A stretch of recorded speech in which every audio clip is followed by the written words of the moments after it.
Reunião vai bom, me quer que o Ministério de Finanças lo produza mais informação local e tal quer para nós informar o parlamentário, não?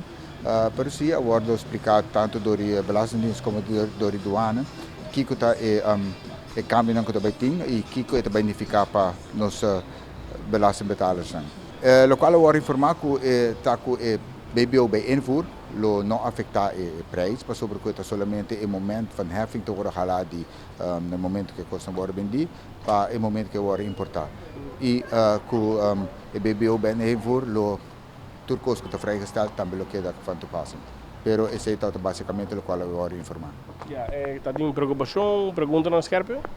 Pergunta na tot normal, tot pergunta na bem para aclaração e parlamentar não há contexto de bater pergunta. Você anda abrir paquete de informação durante o transcurso de tempo para que o problema que legi?